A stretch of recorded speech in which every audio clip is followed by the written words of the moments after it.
దళిత గిరిజన మైనార్టీ సోదరులందరికీ నేను ప్రత్యేకంగా ధన్యవాదాలు తెలుపుకుంటున్నాను. అదేవిధంగా మహిళా నాయకురాలకు కూడా నేను ప్రత్యేకంగా ధన్యవాదాలు తెలుపుకుంటున్నాను. మరి ఈరోజు ఇక్కడ రావడానికి ప్రధాన కారణం గౌరవ ఎమ్మెల్యే గారు, టీడీపీకి చెందినటువంటి కృష్ణమ్మ గారు. అంటే 16వ తేదీ జరిగినటువంటి ఘటన రాష్ట్రమే కాదు పక్క రాష్ట్రాలు దేశమంతా కూడా చూసింది.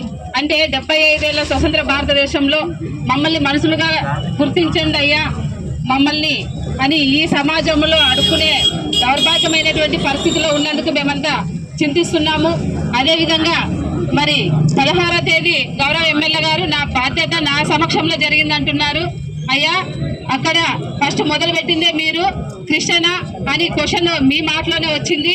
తర్వాత ఎస్సీ అంటే అవునా అంటే అక్కడ కూడా మీదే వచ్చింది. మీ క్వశ్చన్ అంటే మీ మనసులో మాట మీ కపట ప్రేమ అక్కడ బయటపడింది. దళితుల మీద మీకున్నటువంటి కపట ప్రేమ.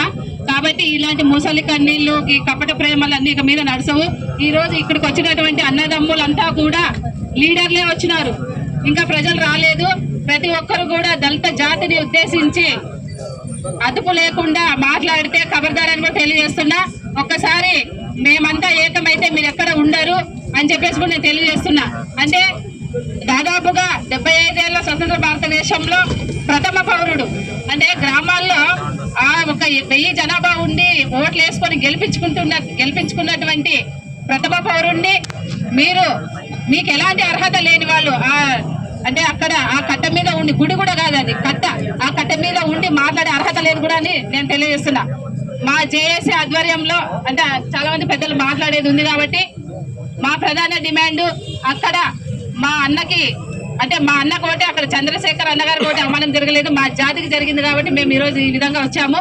వెంటనే ఎమ్మెల్యే గారి మీద కేసు నమోదు చేయాలి. అదేవిధంగా గుడిసె కృష్ణమ్మ గారు అయినటువంటి పాజీ ఫుడ్ కార్పొరేషన్ డైరెక్టర్ మీద కూడా కేసు నమోదు చేయాలి.